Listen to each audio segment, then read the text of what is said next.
Madam ಅವರೇ, ಪೊಲೀಸವ್ರನ್ನ ಕರ್ಕೊಂಡು Roopa madam ಅವ್ರು ಬರ್ತಿದ್ದಾರೆ.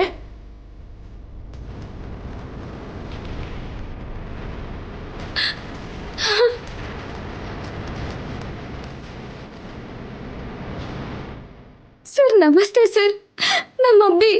ರೂಪಾ ಮೇಡಮ್ ಅವರು ಎಲ್ಲ ಹೇಳಿದಾರೆ ಜಾನಕಿ ಅವರೇ, ಅಭಿ ಬಗ್ಗೆ ನೀವೇನು ವರಿ ಆಗಬೇಡಿ. ಸರ್ ನನ್ನ ಮಗನ್ನ ಹೇಗಾದ್ರೂ ಹುಡ್ಕೊಡಿ, ಅವನಿಲ್ಲ ಅಂದ್ರೆ ನಾನು ಇರೋದಿಲ್ಲ ಸರ್, ನಾನು ಇರೋದಿಲ್ಲ. ACP ಅವರು ಅದಕ್ಕೆ ಬಂದಿರೋದಮ್ಮ. ನಿನ್ನಿಂದ ಸ್ವಲ್ಪ ವಿಷಯಗಳನ್ನ ತಿಳ್ಕೊಬೇಕಂತೆ ಅವ್ರಿಗೆ.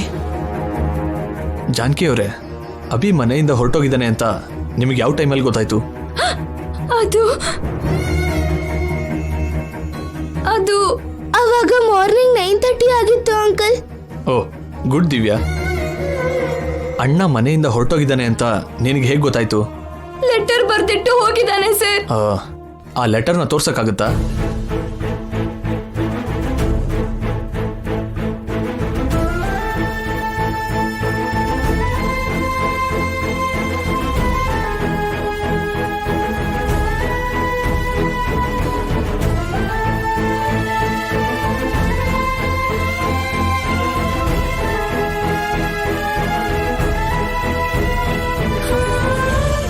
ಮನೆಯಿಂದ ಹೋಗೋಕ್ಕೂ ಮುಂಚೆ ಅಭಿ ಸ್ಟೇಟಸ್ ಏನು?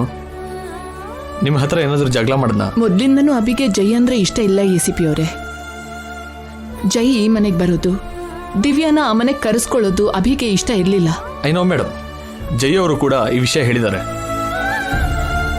ಮನೆಯಿಂದ ಹೋಗೋಕ್ಕೂ ಮುಂಚೆ ಅಭಿ ನಮ್ಮ ಹತ್ರ ಜಗಳ ಮಾಡ್ದ ಸರ್. ನನಗೆ ದೂರವಾಗಿ ಇರ್ತೀನಿ ಅಂತ ಕೂಡ ಹೇಳ್ದ.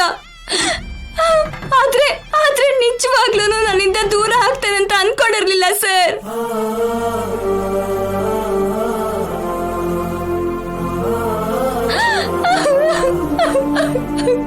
ಅಭಿ ಎಲ್ಲಿಗೂ ಹೋಗಲ್ಲ, ನೀನ್ ಅಳ್ಬೇಡ.